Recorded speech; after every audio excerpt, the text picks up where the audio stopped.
Hello, hello, hello. I'm coming in hot on day 18. Super happy to be here as always. And thank you for your energy, for your consciousness, for your contribution to everything that we are co creating here in this space. By participating, you are contributing to the energetic consciousness. And then I tap in and then we see what comes through. And so it really is a co creation. So thank you. Today I'm going to talk about disappointment. Most of us live our lives out of fear of disappointment. We try to maneuver and control the scenes of our lives in a very cautious fashion in order to avoid the feeling of disappointment. Inviting you to really think about where in your life you might be doing this now. So, for example, perhaps I am wanting to date and I feel like I deeply desire to fall in love and have an intimate romantic partner. But I start going out and start dating and I get disappointed by the men that I meet. And very quickly, I decide that I don't want to be disappointed. And so I start to pull back and I stop dating, or I start being very cautious about who I date because I don't want to be disappointed. Let's say I am faced with an opportunity for an investment with finances, and I am, maybe it's safe to say, maybe it's even like a program or something, like an investment for yourself in terms of a coaching program, a healing program, something like that. And I want to hold on to the money because I don't want to be disappointed that it's not going to lead me to the results that I desire. Or perhaps I have an opportunity to take on a big project, but I'm not sure that I can fully deliver. And so I'm functioning from caution that I don't want to be disappointed that I don't succeed. And so we tend to live our lives from disappointment. And it's a wound that we often navigate life with.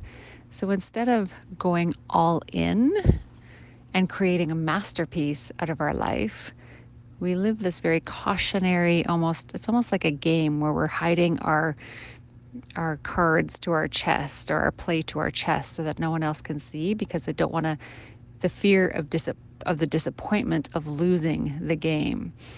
And so there's a very specific energetic frequency coding when we are functioning from this very limited, cautionary space, the fear of being disappointed.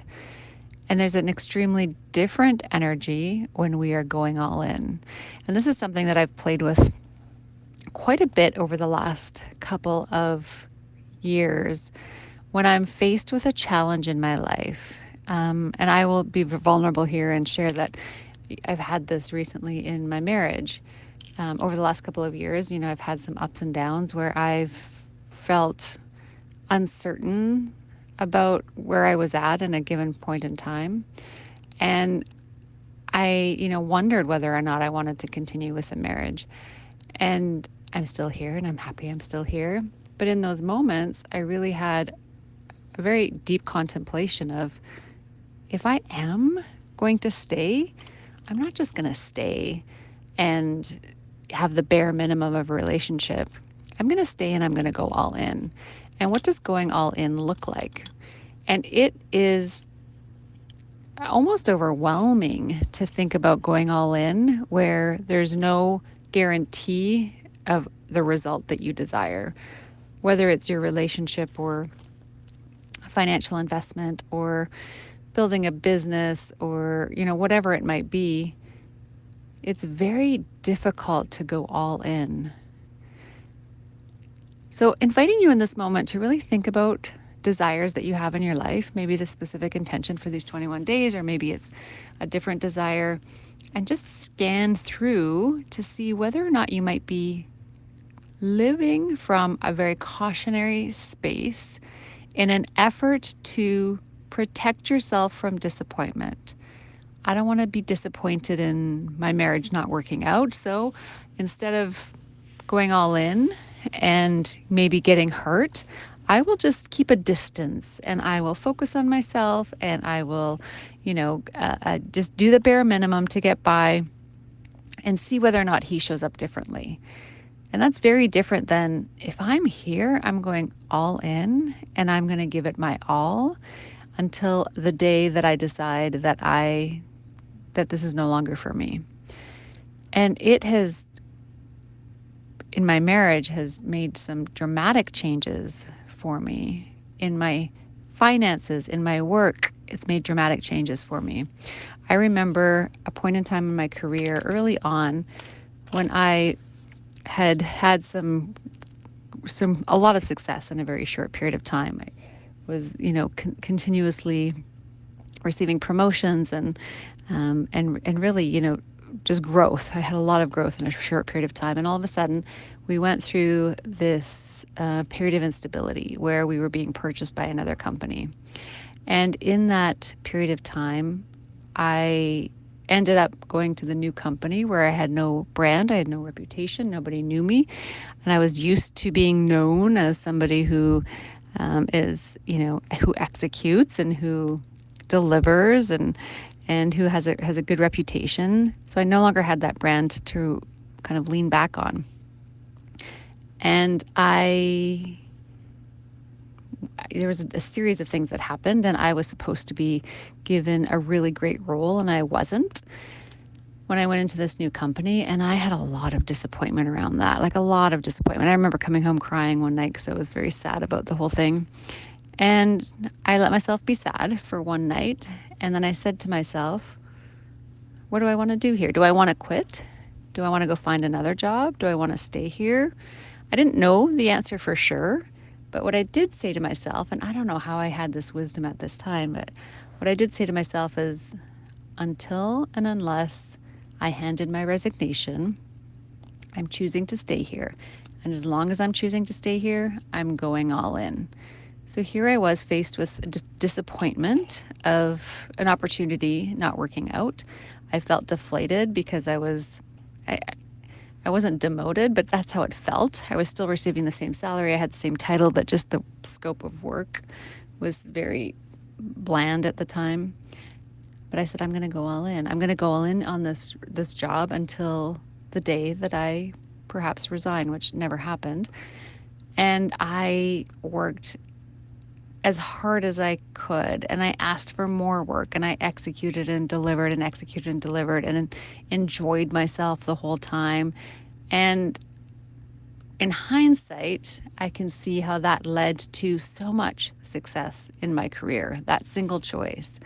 And that's something that I've always kept with me. I've noticed that in the corporate world, there are a lot of people that say, well, I'll take on the extra work if I get the money. I'll do the extra project if I'm compensated in some way. And I did the exact opposite. And I still today lead myself this way. I deliver and execute, and then the promotions, the raises, the accolades come to me. And that's been a really, really relevant example of an energetic frequency that I have then brought into other areas of my life. So, for an example, in my relationship, how can I go all in? What does that look like? Without expecting things to change, without expecting my husband to change, how can I go all in on this relationship? And then it pays back to me tenfold. Taking a deep breath, inviting you to think about the things that you desire. Contemplate, what is it that you desire in life? Where are you being cautious? Where are you protecting yourself from disappointment? And ask yourself, can I go all in? What would it look like for me to go all in on this? Sometimes going all in means the willingness to keep going, even when the reality of it doesn't look like it's working out the way you want it to. Sometimes it's just keeping your skin in the game. Sometimes it's just going the distance of whatever it might be. So it doesn't even necessarily mean that you have to do more, that you have to stretch yourself, that you have to overwhelm yourself. That's not what I'm talking about here. It's like, can you have the capacity to hold it longer, to hold that desire longer? Can you fuel whatever it is that you're desiring to experience in some way through action, through energetics, through a shift in perspective? What would it look like to go all in? What would it look like to go all in here? Contemplate that and see what you come up with. And I promise you, if you go all in, things will change. So much love to you as always, and I will talk to you tomorrow.